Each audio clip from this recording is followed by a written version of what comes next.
नंदुरबार जिल्ह्यात निवडणुकांचे निकाल तर लागलेत, पण थांबा, खरी लढाई तर आता सुरू झालीये. ही लढाई मतांची नाहीये, ही आहे पडद्याआड खेळल्या जाणाऱ्या राजकीय डावपेचांची. चला, हे सगळं राजकारण सोप्या भाषेत समजून घेऊया. तर सगळ्यात मोठा प्रश्न हाच आहे. निवडणूक संपली, निकाल लागले, म्हणजे कार सत्तेचा संघर्ष संपला? अजिबात नाही. खरं तर खरा संघर्ष तर आता सुरू होतोय. हो, कारण आता सगळ्यांचं लक्ष लागलंय ते नगरपालिकेच्या आतल्या राजकारणाकडे, म्हणजे त्या शक्तिशाली समित्यांच्या निवडीकडे, जिथे शहराच्या विकासाचे आणि पैशांचे निर्णय घेतले जातात. इथेच खरी सत्ता असते. तर मग आपण बघणार आहोत की नंदुरबार जिल्ह्यातल्या या 4 महत्त्वाच्या नगरपालिकांमध्ये, म्हणजे नंदुरबार, नवापूर, शहादा आणि तळोदा, इथे सत्तेचा खरा खेळ कसा रंगणार आहे. सुरुवात करूया शहाद्यापासून, जिथे परिस्थिती खूपच इंटरेस्टिंग झाली आहे. इथे सत्तेचा एक असा काही तिढा निर्माण झालाय की राजकारण अगदी तापलंय. आता बघा, शहाद्यातलं गणित अगदी सोपं पण तेवढंच किचकट आहे. नगराध्यक्ष आहेत आघाडीचे, पण नगर परिषदेत बहुमत कोणाकडे आहे? तर भाजपकडे. म्हणजे गाडीचा एक चालक गाडी पुढे नेऊ पाहतोय तर दुसरा मागे, अशी काहीशी अवस्था आहे. आणि याचा थेट परिणाम काय होणार?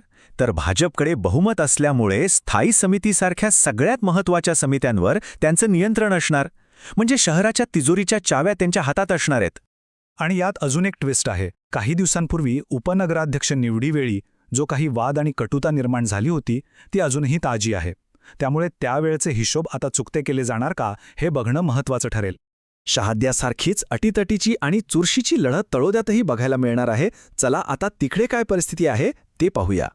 तळोद्यातलं राजकीय गणित बघा. सत्तेत आहे अजित पवार गटाची राष्ट्रवादी काँग्रेस, पण त्यांच्यासमोर भाजप आणि शिंदे सेना एकत्र उभी ठाकली आहे.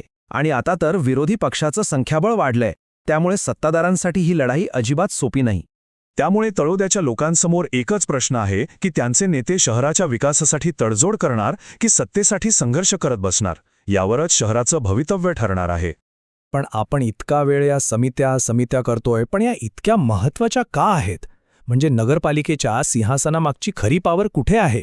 चला जरा हे समजून घेऊया. तर या आहेत त्या महत्त्वाच्या समित्या, ज्यांच्यासाठी सगळी चढाओढ सुरू आहे. पाणीपुरवठा, आरोग्य, शिक्षण, म्हणजे थेट लोकांच्या आयुष्यावर परिणाम करणारे सगळे निर्णय याच समित्यांमध्ये होतात. आणि या सगळ्यांमध्ये बॉस आहे स्थायी समिती. इला नगरपालिकेचं कॅबिनेट किंवा तिजोरीच म्हटलं जातं.